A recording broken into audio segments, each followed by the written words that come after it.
सबसे पहले तो ये तस्वीरें आप देख रहे हैं, प्रधानमंत्री नरेंद्र मोदी मीडिया को संबोधित करेंगे और आप सुनेंगे आज से मॉनसून सत्र की शुरुआत हो रही है।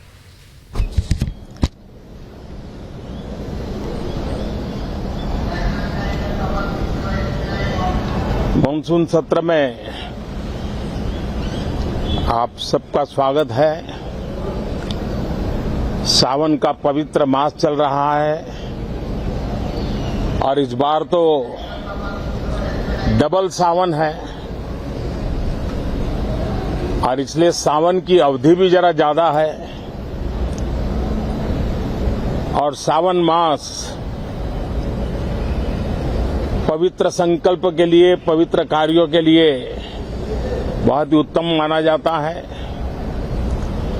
और आज जब लोकतंत्र के मंदिर में इस सावन के पवित्र मास में मिल रहे हैं तो ये लोकतंत्र का मंदिर ऐसे अनेक पवित्र कार्य करने के लिए इससे बड़ा उत्तम अवसर नहीं हो सकता है।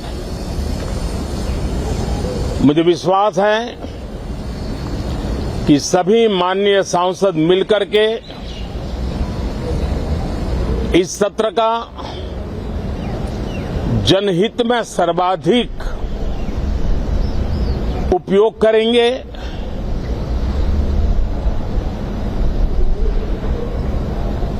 संसद की जो जिम्मेवारी है और संसद में हर सांसद की जो जिम्मेवारी है, ऐसे अनेक कानूनों का बनाना, उसकी विस्तार से चर्चा करना बहुत ही आवश्यक है। और चर्चा जितनी ज्यादा होती है,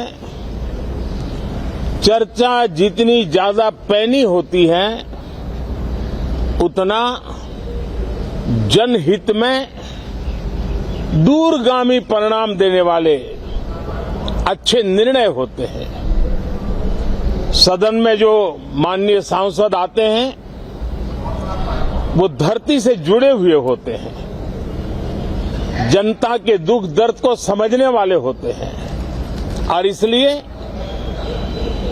जब चर्चा होती है तो उनकी तरफ से जो विचार आते हैं वो जड़ों से जुड़े हुए विचार आते हैं और इसलिए चर्चा तो समृद्ध होती है, निर्णय भी सशक्त होते हैं, परिणामकारी होते हैं।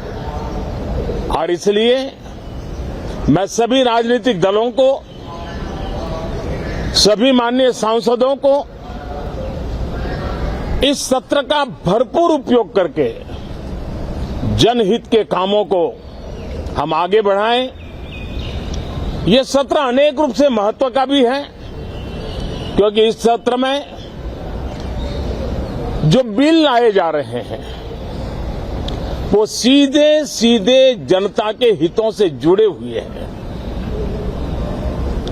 हमारी युवा पीढ़ी जो पूरी तरह डिजिटल वर्ल्ड के साथ एक प्रकार से नेतृत्व कर रही है, उस समय डेटा प्रोटेक्शन बिल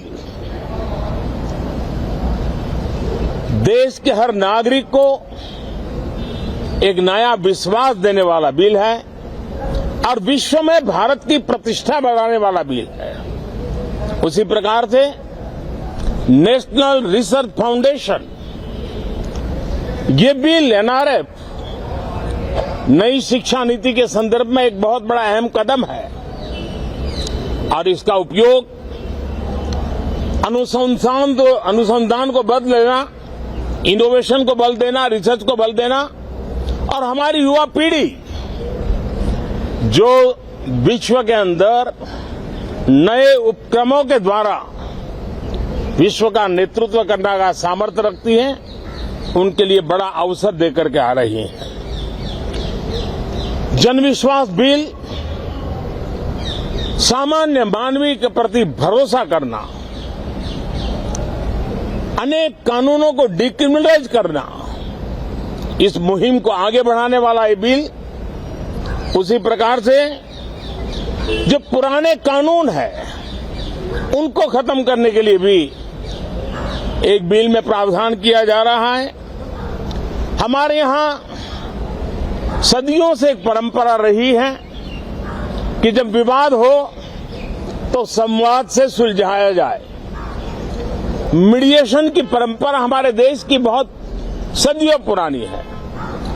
उसको अब कानूनी आधार देते हुए मीडिएशन बिल लाने की दिशा में इस सत्र का बहुत बड़ा उपयोग है, जो अनेक विवादों से सामान्य मानवीय से लेकर के असामान्य संजोगों को भी मिल बैठकर के सुलझाने का एक मजबूत नींव बनाएगा। इसी प्रकार से डेंटल मिशन को लेकर के एक बिल जो हमारे डेंटल कॉलेजेस के लेकर मेडिकल के छात्रों के लिए एक नई व्यवस्था को आकार देगा।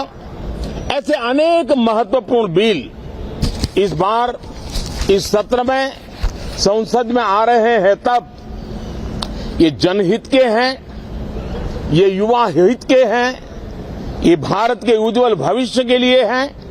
मुझे विश्वास है कि सदन में गंभीरतापूर्वक इन बिलों पर चर्चा करके हम बहुत तेजी से राष्ट्रहित के महत्वपूर्ण कदमों को आगे बढ़ाएंगे। साथियों, आज जब मैं आपके बीच आया हूं, इस लोकतंत्र के मंदिर के पास खड़ा हूं, तब मेरा हृदय पीड़ा से भरा हुआ है, क्रोध से भरा हुआ है। मणिपुर की जो घटना सामने आई है, किसी भी सभ्य समाज के लिए ये शर्मसार करने वाली घटना है। पाप करने वाले, गुनाह करने वाले कितने हैं, कौन है, वो अपनी जगह पे है, लेकिन बेइज्जती पूरे देश की हो रही है। 140 करोड़ देशवासियों को शर्मसार होना पड़ रहा है। मैं सभी मुख्यमंत्रियों से आग्रह करता हूं कि वे अपने राज्य में कानून व्यवस्थाओं को और मजबूत करें, खास करके हमारी माताओं बहनों की रक्षा के लिए कठोर से कठोर कदम उठाएं। घटना चाहे राजस्थान की हो, घटना चाहे छत्तीसगढ़ की हो, घटना चाहे मणिपुर की हो, इस देश में, हिंदुस्तान के किसी भी कोने में, किसी भी की राज्य सरकार में राजनीतिक वाद विवाद से ऊपर उठ करके कानून व्यवस्था का महात्म्य, नारी का सम्मान, और मैं देशवासियों को विश्वास दिलाना चाहता हूं, किसी भी गुनहगार को बख्शा नहीं जाएगा। कानून अपनी पूरी शक्ति से, पूरी सख्ती से एक के बाद एक कदम उठाएगा। मणिपुर की इन बेटियों के साथ जो हुआ है, इसको कभी माफ नहीं किया जा सकता है। बहुत बहुत धन्यवाद दोस्तों। तो मणिपुर की घटना शर्मसार करने वाली है। प्रधानमंत्री नरेंद्र मोदी ने इस बात का जिक्र किया। इसके साथ ही संसद का मॉनसून को लेकर भी प्रधानमंत्री ने अपनी बात रखी।